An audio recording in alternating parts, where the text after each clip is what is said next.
Hello students, let's see the question. The reaction of white phosphorus with aqueous NaOH gives phosphine along with another phosphorus containing compound. This reaction is known as. इस question में जो हमारा की concept रहेगा हम सबसे पहले उसे डिस्कस कर लेते हैं. सो यहाँ पर जो हमारा की कॉन्सेप्ट है दैट इज आवर रिएक्शन.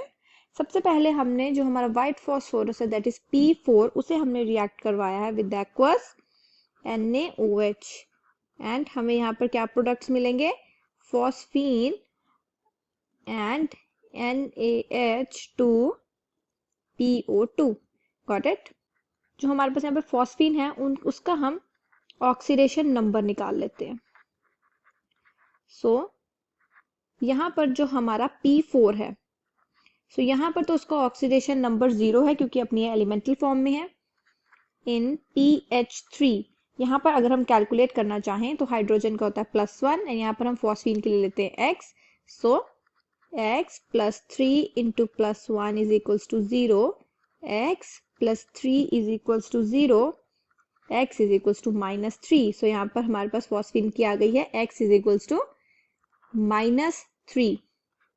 अब हम ले लेते हैं हमारा जो नेक्स्ट कंपाउंड है दैट इज NaH2PO2. सो यहाँ पर भी हम निकाल लेते हैं उसकी ऑक्सीडेशन स्टेट. यहाँ पर हमें पता है Na की होगी +1, हाइड्रोजन की भी +1 एंड फॉस्फोरस की हम यहाँ ले लेते हैं x एंड ऑक्सीजन की होती है -2. सो कैलकुलेट कर लेते हैं.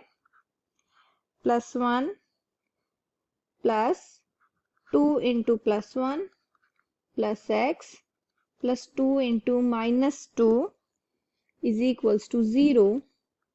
1 + 2 + x - 4 is equals to 0. 3 + x - 4 is equals to 0. -1 + x is equals to 0 and x is equals to +1. So यहाँ पर फॉस्फोरस की ऑक्सीडेशन स्टेट क्या आ रही है, +1.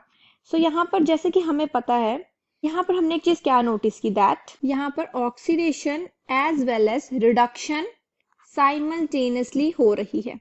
राइट. तो यहाँ पर हमारा हो रहा है जिसको मैं R लिख लेती हूँ एंड यहाँ पर हो रहा है हमारा ऑक्सीडेशन दैट इज O.